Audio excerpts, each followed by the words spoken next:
Bismillahirrahmanirrahim. Assalamualaikum warahmatullahi wabarakatuh. Alhamdulillah wassalatu wassalamu ala sayyidina Rasulillah wa ala alihi wa ashabihi wa man wala. Wa la hawla wa la quwwata illa billah, amma ba'd. Ma'asyiral muslimin wal muslimat, para jamaah yang dimuliakan Allah Subhanahu wa taala. Alhamdulillah, pada kesempatan malam hari ini Allah Subhanahu wa taala kembali memudahkan langkah kita untuk meningkatkan ketaatan kita kepada Allah Subhanahu wa taala dalam rangka menunaikan kewajiban salat fardu, yaitu salat maghrib. Dan mudah-mudahan Allah Subhanahu wa taala menerima amal ibadah kita dan menjadikan kita sebagai hamba-hambanya yang istiqamah sampai nanti ajal kita dijemput dalam kondisi husnul khatimah. Amin ya rabbal alamin. Para jamaah sekalian yang muliakan Allah Subhanahu wa taala, sebelum kita memasuki kisah bagian dari perjalanan kehidupan Rasulullah sallallahu alaihi wasallam yang disebut dengan Amul Huzn, yaitu tahun kesedihan. Sebenarnya istilah Amul Huzn ini bukanlah istilah yang disebutkan langsung oleh Rasulullah. Rasulullah tidak pernah menyebutkan itu.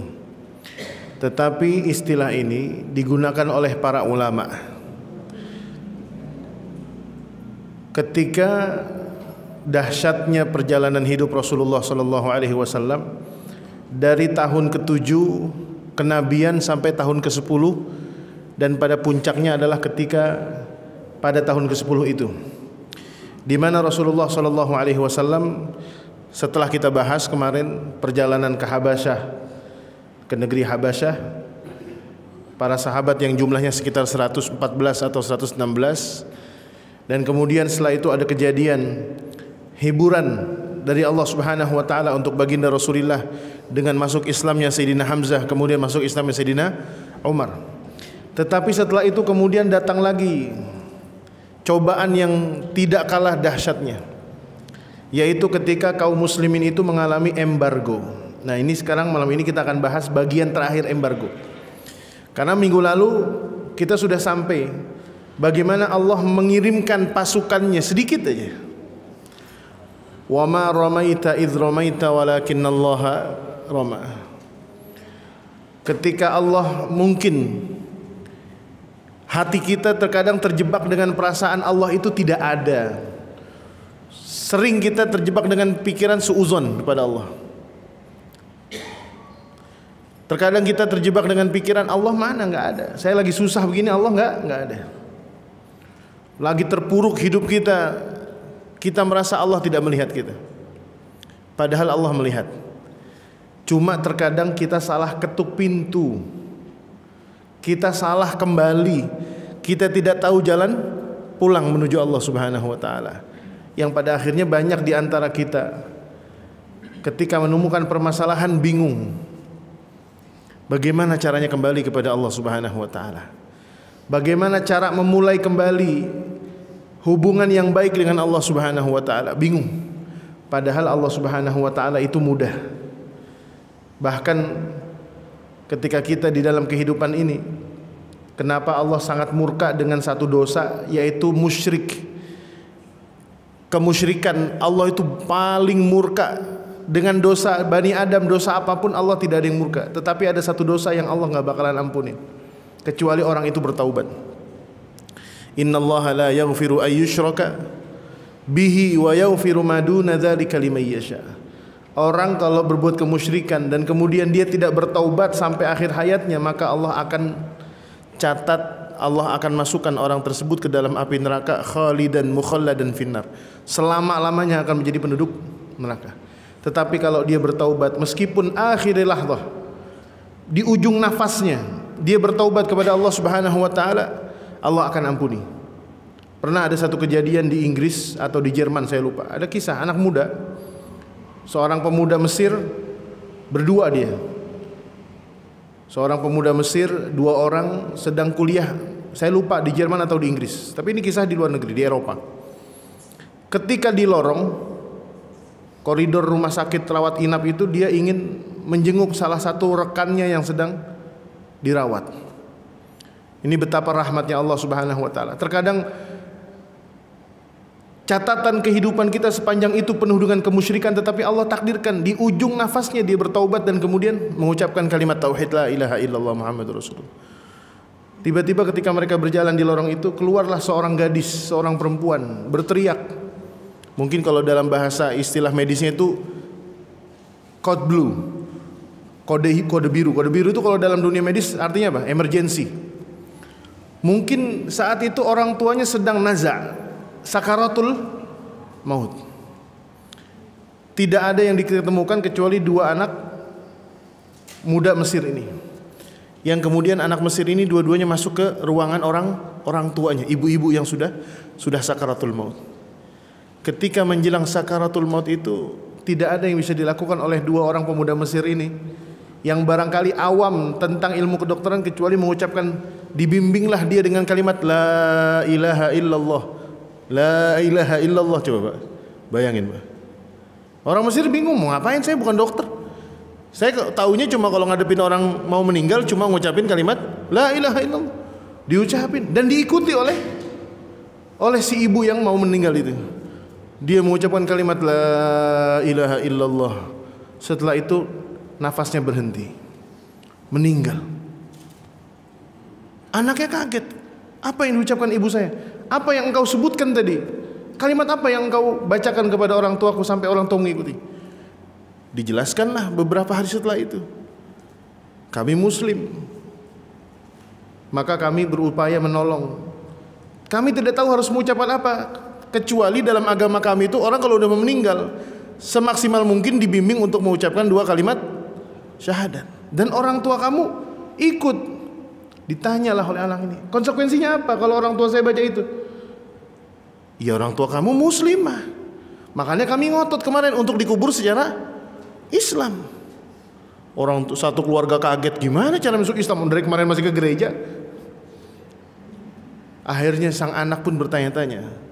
Sebegitu rahmatnya Islam, ketika di ujung hayatnya dia hanya mengucapkan kalimat la ilaha illallah. Kalau orang yang berpandangan gampang begini nih, wah kalau kata Ustadz di ujung hayat aja, yang penting kita bisa ngucapin lah. Ya udah, kalau sekarang kita maksiat aja. Orang ujung-ujungnya di akhir juga.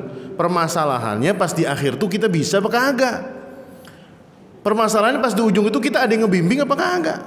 Lah kalau lagi meninggal memang megang Mobile Legend begini nih, lagi main game, lagi main Mobile Legend, lagi seru-serunya, datang malaikatul maut, mau bilang apa? Ini lagi kalah, game lagi seru-serunya, masa malaikatul maut datang? Pak, ntar lu Pak, bentar Pak, belum selesai Pak. Kan nggak mungkin saudara. Oleh karenanya kemusyrikan itu satu dosa yang gak bakalan Allah terima. Allah itu tersinggung Pak, marah, murka. Kita sebagai orang tua saja sudah mendidik anak kita, membiayai anak kita, membesarkan anak kita, melindungi anak kita. Suatu saat ketika kita sudah tua, kita punya urusan, tetapi anak kita lebih mendahulukan urusan orang lain yang bukan orang tuanya, kita tersinggungnya luar biasa. Marah gak? Marah. Kita punya hajatan di rumah, anak kita nggak membela-belain hadir, nggak bela-belain nginep, nggak bantuin. Dia punya teman hajatan, dia bela-belain nginep, dia bela-belain bantu. Orang tua di hati kecil bertanya, siapa dia? Dan siapa aku ini siapa? Dan Allah ketika mengatakan dalam hadis qudsinya, razaqtu ibadi, aku berikan rizki kepada hambaku, faya'buduna ghairi, aku udah kasih rizki kepada dia, tapi dia malah ibadah sama yang lain. Khalaqtu ibadi, khalaqtu ibadi faya'buduna ghairi, razaqtu ibadi fayashkuruna ghairi. Justru aku ciptakan hambaku, mereka beribadah yang lain, aku beri rizki dia, malah dia bersyukur kepada yang lain. Bapak gimana Pak perasaannya Pak? Anak udah disekolahin, dibiayain, dilindungin, kasih uang jajan, terima kasih sama tetangga. Bapak udah masak, istri udah masak di rumah, Masya Allah, makanan gak pernah kurang. Sayur asem, ikan goreng, lalapan, lagi enak-enaknya tuh mateng. Jam 1 siang sayur mateng, GoFood datang, dia makan beli sendiri. Luar biasa, Pak.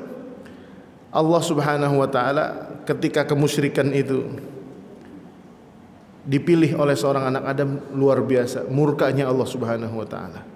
Kenapa? Allah yang mengatakan laqad khalaqnal insana fi ahsani taqwim thumma radadnahu asfala safilin. Kalau itu orang tidak beriman, illal ladzina amanu wa amilus solihati falahum ajrun ghairu mamnun. Masya Allah. Makanya ketika kita berada di tempat ini, kita berusaha untuk menempatkan diri kita sebaik mungkin.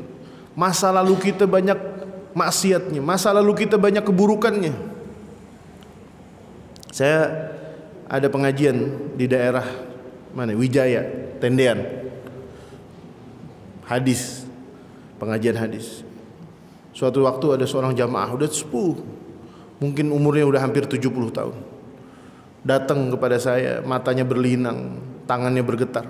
Ustadz, padahal itu jamaah saya lihat setiap minggu saya ngisi di situ dia ada. Cuma dia minta ketemu dengan saya. 4 mata dia bilang, Ustadz, saya ini dari muda sampai saya menikah, bahkan saya punya cucu, saya meninggalkan sholat, Ustadz. Saya baru sadar, saya baru insaf, saya baru taubat itu 10 tahun belakangan ini. Bagaimana caranya saya untuk menebus dosa-dosa saya? Dengan air mata, dengan badan yang bergetar. Saya pun ikut nangis. Saya bilang, Pak, demi Allah, Pak, apa yang sekarang Bapak rasakan itu tidak seberapa dengan rasa gembiranya Allah Subhanahu wa taala ketika melihat Bapak kembali kepada Allah Subhanahu wa taala. Ini perasaan menyesal, perasaan dengan masa lalu yang gelap, Allah itu lebih dahsyat lagi pintu rahmatnya. Nah, oleh karena itu, ma'asyiral muslimin yang dimuliakan Allah Subhanahu wa taala, ketika Allah Subhanahu wa taala memberikan perjalanan kehidupan Rasulullah sallallahu alaihi wasallam, minggu yang lalu kita sudah membahas bagaimana Allah mengirimkan pasukannya. Kecil aja. Bahkan Rasulullah dulu pernah punya perasaan Rasulullah sudah ditinggalkan, kan gitu. Sampai ketika kita bahas apa tuh? Jarak antara turun wahyunya surat Al-Muzammil dengan ayat wa anzir ashiratakal aqrabin. Itu kan jaraknya lama, sampai Nabi Muhammad itu dibully. Mana nggak datang lagi tuh setannya yang biasa nurunin wahyu. Begitu omongannya. Jibril dibilang setan, pembawa wahyu dibilang setan. Nggak ada lagi tuh. Sampai Rasulullah kemudian sedih. Akhirnya kemudian turunlah surat wadduha wal laili idza saja ma wadda'aka rabbuka wa ma qala. Ma wadda'aka rabbuka, Tuhanmu tidak meninggalkanmu wahai Muhammad. Wa ma qala, dan dia tidak kalau bahasa kita, melupakan, mengenyampingkan. Walal akhiratu khairul laka minal ula wala sawfa yu'tika rabbuka fatarda. Terkadang memang dalam kehidupan ini kita diminta, Pak, untuk memendekkan nafas kita, untuk menyesakkan dada kita, supaya apa? Supaya sujud kita lebih nikmat lagi. Air mata itu datang, doa kita merengek-rengek sampai Allah kemudian turunkan di penghujung harapan kita. Kalau manusia hidupnya bawaannya enak terus, angkat tangan dikit dikabulkan, angkat tangan dikit dikabulkan. Kemudian kapan kita menangis kepada Allah? Kapan kita sujud kepada Allah? Kapan kita minta ngerengek-ngerengek sama Allah? Dan inilah mudah-mudahan ketika Rasulullah SAW dijadikan qudwah hasanah untuk kita. Itu lembaran perjanjian, embargo. Dan ini nggak macam-macam, Pak. Sampai 3 tahun di embargo, bayangin. Nanti ada satu fenomena, ada satu cerita. Bagaimana saking dahsyatnya embargo itu, ada seorang sahabat yang dikenang sampai saat ini dikenang peristiwanya, saking susahnya beliau. Bahkan Rasulullah itu dikisahkan saking nggak ada makanannya karena mereka di embargo. Nggak boleh ada yang jual beli, nggak boleh ada yang berdagang, nggak boleh ada yang, meskipun nanti pada akhirnya ini malam ini kita akan bahas sebelum nanti Amul Huzn, ada 2 suku yang menolak embargo itu. Nanti akan ada pelajaran. Rasulullah pernah makan daun kering. Sahabat anak-anaknya busung lapar 3 tahun di embargo, Pak. Karena apa? Karena kebenaran. karena kebenaran. Akhirnya apa? Allah Subhanahu wa taala kirimkan pasukan rayapnya. Sebagaimana Allah tidak mengira, sebagaimana Rasulullah tidak mengira saat itu, melalui kakeknya Abdul Muthalib dikirimkan apa? Tayran ababil tarmihim bihijaratin min sijil faja'alahum ka'asfin. Abdul Muthalib ketika dihadapkan dengan siapa? Panglimanya Abraha. Abu Thalib cuma bilang gini aja dah, itu hewan ternak punya saya, kembaliin aja dah. Itu hewan ternak punya saya. Terus kata panglima perangnya, lah kenapa anda minta dikembalikan hewan ternaknya? Kenapa nggak minta dikembalikan Ka'bahnya? Apa jawabannya Abdul Muthalib? Innalil bahaimi rabbun fa ana rabbuhum. Ini ternak punya tuan, saya tuannya mereka. Fa ammalil ka'bati rabbun yahmiha. Tapi saya yakin kalau Ka'bah ini ada Tuhan yang menjaganya. Makanya benar Pak, ketika orang Mekah sudah mengungsi keluar, nggak ada lagi cara untuk mempertahankan Ka'bah. Allah kemudian mengatakan, alam tara kaifa fa'ala rabbuka bi ashabil fil alam yaj'al kaidahum fi tadlil wa arsala alaihim tayran ababil tarmihim bi hijaratin min sijil faja'alahum ka'asfim ma'kul. Barulah orang Mekah saat itu percaya omongannya Abdul Muthalib yang dulu dibully. Kan saya ceritain kan, kita bahas kan, ada 3 faktor, ada 3 hal kejadian yang Abdul Muthalib dibully. Abdul Muthalib bermimpi tentang apa? Sumur Zamzam. Kan sumur Zamzam ketutup gara-gara perang dulu zaman Hawazin. Ketika tertutup kemudian kata Abdul Muthalib, ini titiknya di sini nih. Titiknya di sini. Ayo kita gali lagi. Kata Bani Hashim, dibully dia, ente dari mana? Bilang saya mimpi. Saya diperlihatkan di mimpi jelas banget ini sumurnya di sini. Karena mereka gengsi, merasa mimpinya bukan datang dari mereka, malah datang dari Abdul Muthalib. Akhirnya mereka pergi. Mau datang ke orang pinter, bahasa kita dukun. Di tengah perjalanan ketemu malam nih orang. Semua rombongan ketemu malam. Bermalamlah mereka di jalanan. Ketika di jalanan semua mimpi dengan mimpi yang sama seperti yang dialami oleh Abdul Muthalib. Abdul Muthalib ketika mengatakan innalil ka'bati rabbun yahmiha. Ka'bah itu ada Tuhan yang menjaganya. Sama.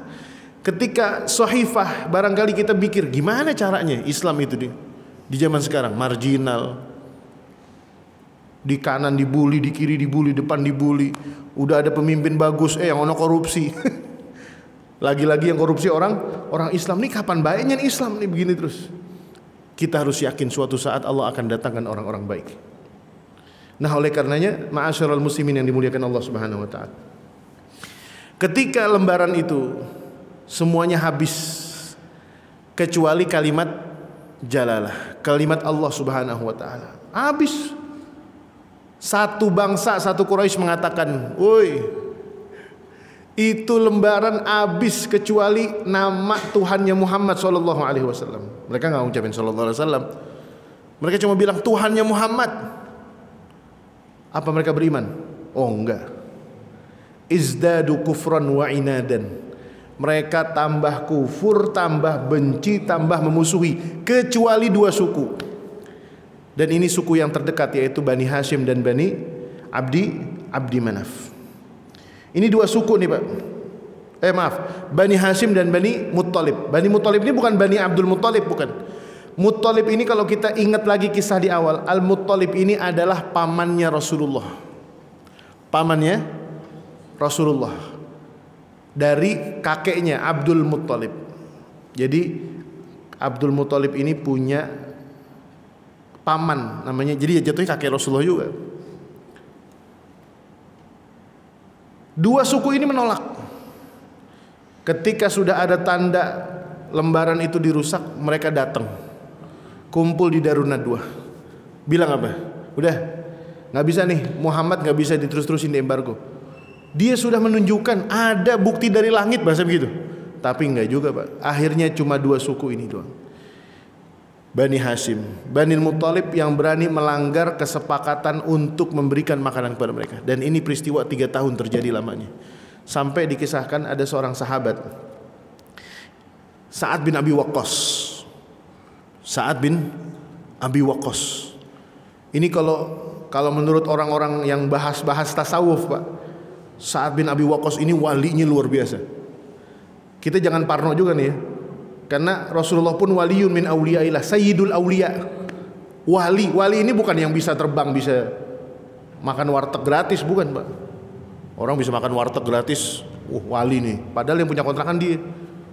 Malah cuma gini doang sama tukang wartegnya. Pak, 10 porsi. Iya Pak Haji. Wah, sakti ente. Orang tuh warteg ngontrak sama dia bayar paling potong bulan, akhir bulan doang.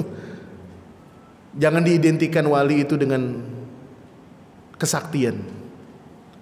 Orang bisa terbang. Orang bisa apa ya? Mempan bacok. Orang bisa maghrib diselipi, isyaknya di Banjarmasin misalnya. Ini akhirnya membuyarkan, Pak. Padahal asas pondasinya orang menjadi wali itu adalah ala inna awliya Allahi la khaufun alaihim walahum yahzanun. Wali Allah itu ketika menjadikan Allah satu-satunya tempat dia cuma minta sama Allah, minta perlindungan sama Allah. Dan dikatakan oleh Al-Imam Al-Ghazali, wali-wali Allah itu yang pertama kalau ditaker takwanya. Takwanya. Nggak musim lagi, Pak. Nggak musim lagi kalau ada orang ditanya, nih dia kok kagak kelihatan Jumatan di sini, nggak pernah sholat Jumat di Al-Manar. Dia sholat Jumatnya di Mekah. Dia sholat Jumatnya di Mekah. Tanya mau Ustaz Azhari, sekarang kita jam berapa nih? Jam 6.37 menit. Di Mekah jam berapa? Jam 2:30 sore. Lah kalau kita Jumatan jam 12 di sini, Mekah jam berapa? Jam 8, orang masih pada sarapan. Bukan mulai lagi, masih pada sarapan. Khotib juga masih tidur. Enggak, jangan itu dulu dibahas, jangan itu dulu. Takwanya. Seorang wali dia tidak mungkin menyentuh perempuan sembarangan yang bukan mahramnya. Seorang wali dia nggak mungkin mabok. Ada orang mabok, jangan diganggu. Kenapa? Wali. Jangan diganggu. Itu kalau dia sadar, ente bahaya, ente bisa disumpah-sumpah. Bukan, saudara. Sa'ad bin Abi Waqqas ini wali. Kalau mau melihat perwalian, lihat dari sahabat dulu. Dan lihat dari Rasulullah SAW. Takarannya itu. Sa'ad bin Abi Waqqas ini panglima, pernah diri di tengah laut. Ngapain? Belakangnya lautan, depannya musuh. Dia hadepin, saudara. Nggak kayak kita. Umat minta tolong. Aduh, mohon maaf Ustaz, ini saya lagi gimana ya? Ada urusan, belum bisa membantuin. Masih Sa'ad bin Abi Waqqas, saudara. Pertempurannya bukan antara budut sama penerbangan, bukan. Antara STM, bukan. Pertempurannya antara hak dan batil. Belakangnya laut, depannya musuh. Apa yang dibilang? Nih kalau kita mundur, kita mati konyol. Kalau kita maju, kita ketemu di surga. Waduh, luar biasa. Sa'ad bin Abi Waqqas, Pak, saking gak punya makanannya, suatu malam dia datang ke satu tempat untuk buang hajat. Buang hajat, pipis, mau kencing. Dikatakan di sini, dzata lailatin fasami'a qaqa'ata tahtihi. Ketika dia kencing, ini kok air muncrat. Artinya apa? Ini air jatuhnya bukan ke tempat yang lunak, bukan jatuh di tanah, bukan di pasir, tetapi di sesuatu yang keras. Fa idza hiya qit'atun min jildi ba'irin. Ternyata air kencingnya itu jatuh menimpa kulit hewan. Ya mungkin sapi, mungkin onta. Ba'ir itu hewan tunggangan. Fa akhadhaha, saking gak ada barang tuh, saking gak ada makanannya, saking gak ada buat perabot rumahnya, diambil tuh, Pak. Tuh barang habis kena kencing dia, diambil. Fa akhadhaha wa ghassalaha thumma haraqaha. Itu kulit bekas onta, bekas keledai atau apapun, diambil, dicuci, diapain? Disamak, dibakar. Tsumma sahaqaha, dikerok. Tsumma stanfaha, apa ini? Dilemesin. Wa syariba 'alaiha al-ma. Dia pegang, dia cari itu buat naruh air kalau turun hujan. Saking enggak punya apa-apa. Fataqawwa biha thalathata ayyam. Itu yang dijadikan beliau bertahan selama tiga hari. Sulit Pak, luar biasa. Dan ketika orang-orang musyrik menolak, membatalkan embargo ini, pelajaran buat kita dari pelajaran kehidupan Rasulullah SAW ini adalah bahwasanya Islam itu menghargai. Enggak kemudian serta-merta kita mengatakan Islam itu ya kita hanya sama orang Islam aja kerjasama. Enggak iya kan. Banyak di Israel sendiri, di tanah Israel itu jangan disamaratakan Pak. Di Israel itu tanah penjajahan Palestina yang mereka jajah Palestina itu. Tidak semuanya orang-orang Yahudi yang tinggal di sini itu setuju kalau mereka itu adalah hak milik tanah Palestina. Yang menyatakan tanah Palestina itu tanah Yahudi itu adalah orang-orang Zionis. Tetapi kalau orang Yahudi yang memiliki ilmu, pemahaman yang baik, dia tahu lah kita ngapain. Sebenarnya sekarang aja harusnya kita berpikir Pak. Di zaman sekarang nih harusnya kita mikir. Contoh, saya tanya nih Pak. Saya tanya nih. Ini anak-anak muda bisa jawab nih.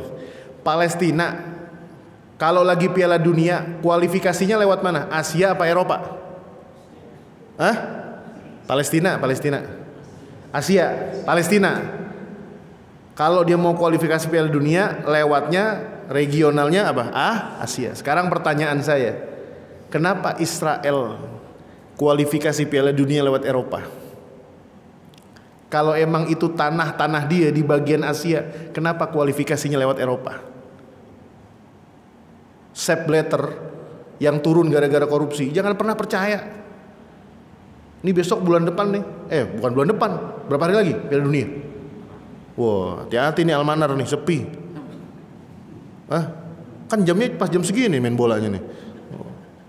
Coba Pak, tantangan nih di Qatar soalnya nih. Bahkan sekarang murah tiket umroh bisa, visa umroh bisa transit di Qatar. Orang habis labbaik Allahumma labbaik takbir di lapangan loh, takbir, gol takbir. Ini luar biasa Pak, ya kan? Propagandanya seperti itu. Ini kalau mau silakan dijawab, mau pakai undang-undang PBB, mau silakan aja, nggak ada yang bisa menjawab. Kenapa Anda diskriminasi, rasialismenya seperti itu? Anda jadikan Palestina negara yang berkualifikasi untuk Piala Dunia lewat Asia, sementara Israel negara penjajah. Anda puja, Anda puji, Anda letakkan di sana di bagian Eropa. Masuk Piala Champion, Maccabi Haifa. Waduh, masuk deh. Masuk ke tim-tim Eropa. Kan padahal mereka tahu.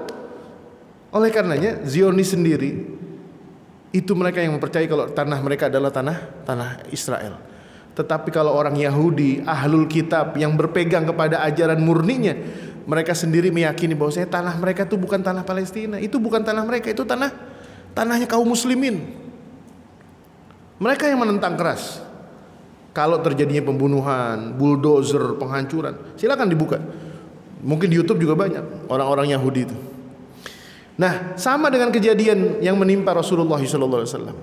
Ada orang-orang yang di luar akidah kita, mereka memiliki tenggang rasa yang sama. Jangan ditolak, tetangga kita non-muslim, orang tua kita meninggal, dia datang ke rumah kita mau berbela sungkawa, ditahan depan pintu. Mohon maaf Pak, jangan macam-macam. Ini orang tua saya udah meninggal, jangan didoain yang ya nggak apa-apa, biarin dia datang. Tapi kalau kita berbela sungkawa ke mereka, jangan kita mendoakan yang berlebihan. Datang ke rumah dia, bawain air, Pak. Mohon maaf nih Pak, cuma bantuin air doang Pak, mineral buat orang-orang yang datang. Jangan kemudian diri di depan jenazah non muslim bacain Fatihah, Allahumma firlahu warhamhu wa'afihi wa'fu anhu. Keluarganya juga bingung, ini mau ngapain? Ini kan persoalan akidah Pak, tetapi ada tenggang rasa. Makanya saya kisahkan ya, waktu saya pergi ke Inggris tahun 2019, saya ke Leeds, ada satu Islamic Center di kota Leeds. Saya waktu buka puasa di masjid itu, saya melihat ada anak muda Pak, anak-anak muda, ini kayak di Almanar ini anak muda kayak beliau-beliau nih, ganteng-ganteng nih, gagah-gagah, masih muda kan, 19 tahun. Bukan. Waktu kita mau masuk buka puasa, anak muda rambutnya gimbal, tatoan. pakai rompi warna stabilo, tatoan anting sini, wah hidungnya kayak orang India ditatoin, sini apa namanya tato muka. Kita mau buka puasa dia ngelayanin, saya berhusnuzon, saya bilang oh ini mu'alaf kali ini, mu'alaf di masjid bantuin buka puasa, nuangin teh, makanan dibagi-bagiin, wah banyak. Ketika qomat saya kebetulan batal, saya wudu lagi. Ketika saya mau balik lagi masbuk, sudah masuk rakaat ke-1, saya lihat itu anak-anak muda yang tadi pakai rompi duduk di belakang, di tembok paling belakang, senderan, duduknya rapi, bersila. Saya bilang lah kagak sholat ini, mu'alaf saya bilang. Kebetulan saya didampingi oleh seorang mahasiswa di Leeds itu namanya Ustadz Yusuf. Saya panggil Ustadz karena Masya Allah semangatnya bagus dalam menjalankan agama.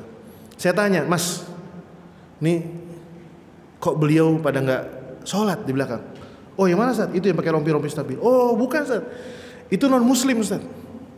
Terus mereka ini anak-anak muda sedang memperdalam Islam, dan mereka menjadi volunteer, relawan membantu kegiatan masjid.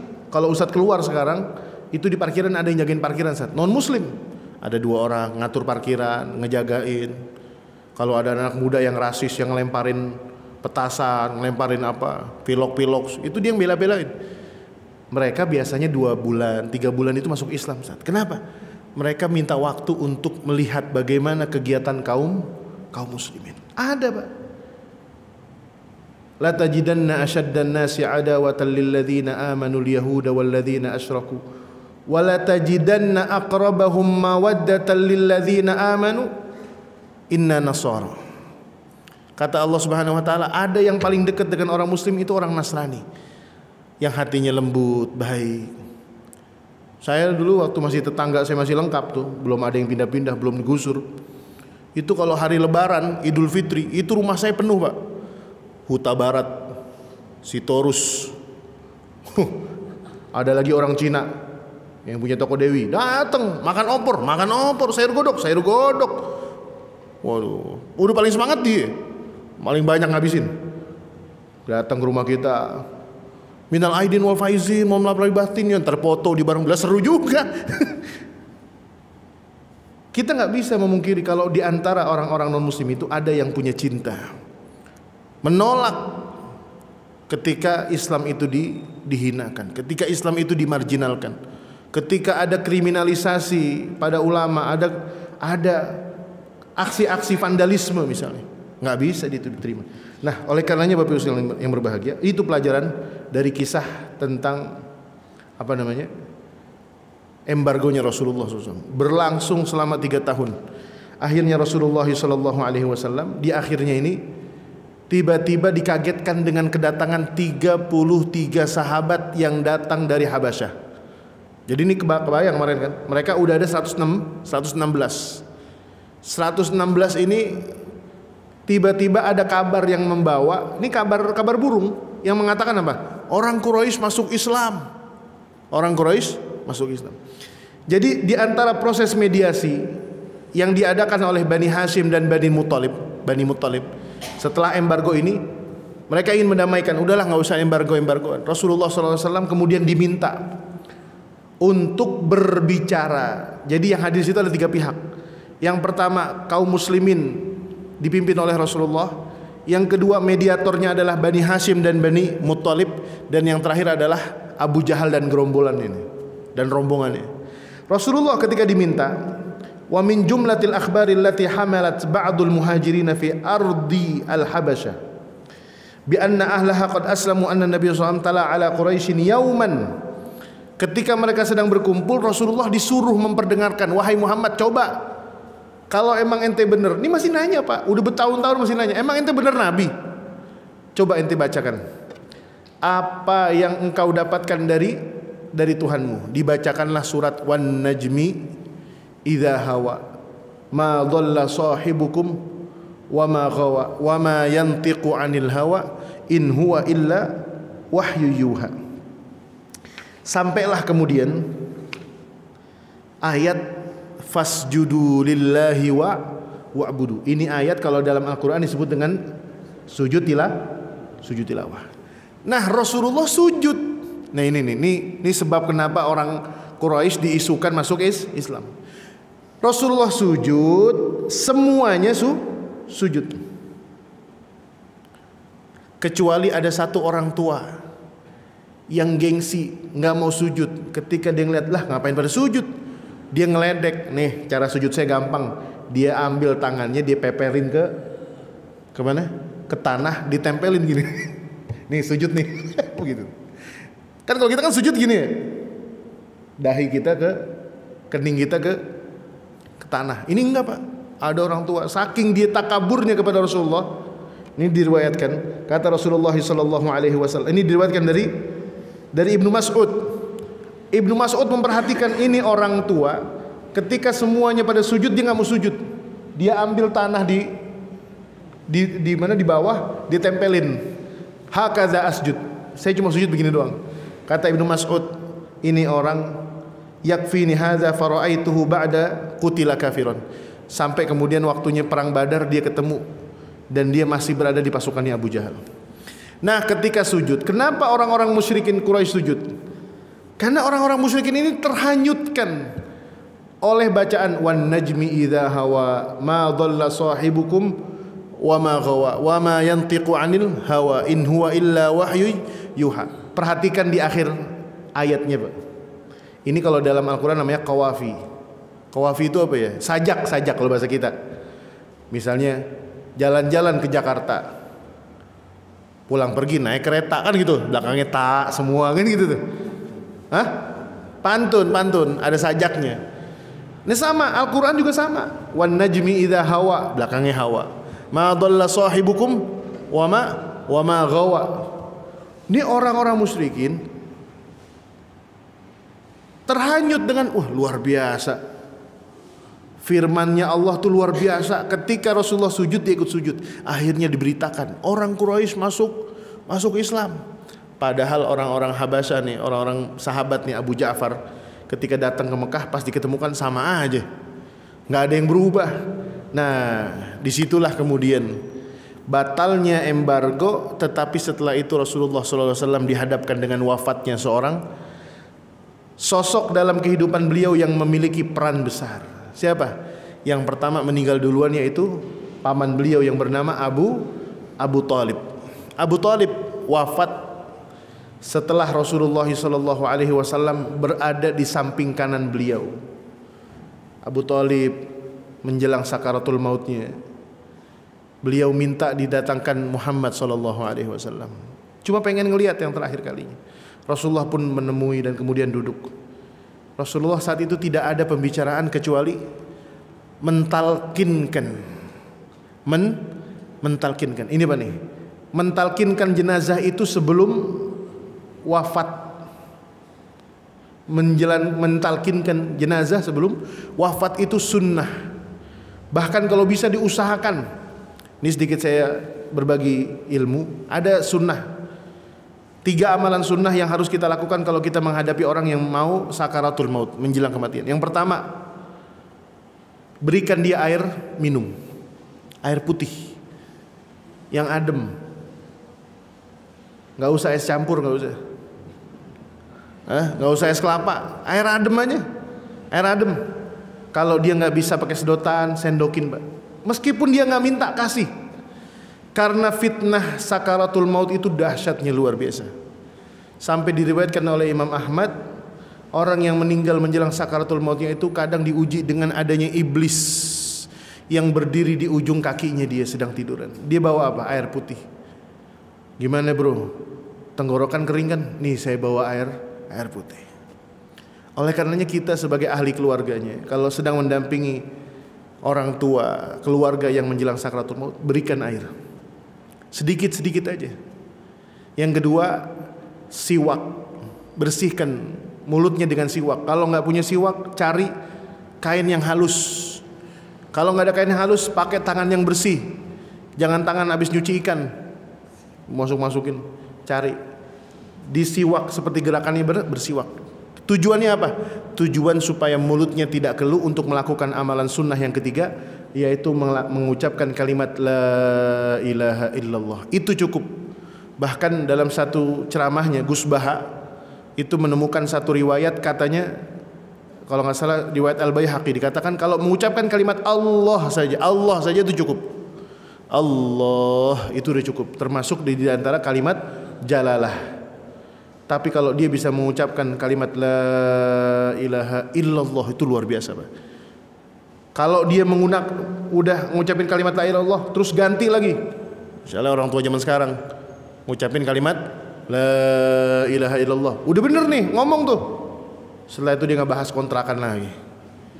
No, kontrakan yang 10 pintu yang sebelah sono itu punya abang lu 2, punya lu 2, emak lu kasih 4. Kan udah berubah tuh omongannya. Kalimat la ilaha illallah ulangi lagi. Udah gitu, Pak. Makanya kalau punya urusan sama orang tua menjelang sakaratul maut, buru-buru cepetan. Tanyain, "Mbak, nomor PIN ATM berapa nih?" ATM. Surat tanah tanyain ada di mana. Istri ada berapa, Mbak? Tanyain. Jangan ntar udah pakai kain kafan datang yang kedua, datang yang ketiga. Lah banyak juga ini istri. Ya. Jadi usahakan kalimat yang terakhir yang diucapkan oleh kita yang akan meninggal itu adalah kalimat la ilaha illallah.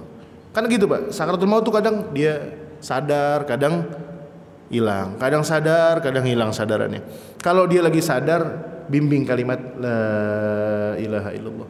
Nggak usah macam-macam, suruh baca, "Ayo mak, istighfar, mak, istighfar." Bukan salah, bukan istighfar. Enteng istighfar, bukan aneh katanya. Kata yang dibimbing nih, kalau yang bimbing ngerti, enteng istighfar bukan aneh. Kok jadi galakan ente? Aneh mau meninggal, ente galak. Bimbing kalimat la ilaha illallah, la ilaha illallah. Ini 3 amalan sunnah yang sering orang lupakan. Kita jangan panik, jangan ustadz mulu dicari. Mau meninggal, ustadz Atik lagi kondangan di telepon. Ustadz, di mana Ustadz? Kondangan di mana? Bojong. Lo jauh juga ya. Bapak saya mau meninggal, Ustadz. Apa urusannya sama saya? Bapak-bapak ente mau meninggal. Makanya saya ajarkan supaya kita semua jadi ustadz di rumah masing. Nah, yang keluarganya nggak datang di sini, ajarkan. Tadi kata Ustadz, kalau entar mau meninggal, saya mau meninggal, tolong jangan ditinggalin. Lakukan 3 hal. Berikan saya air minum.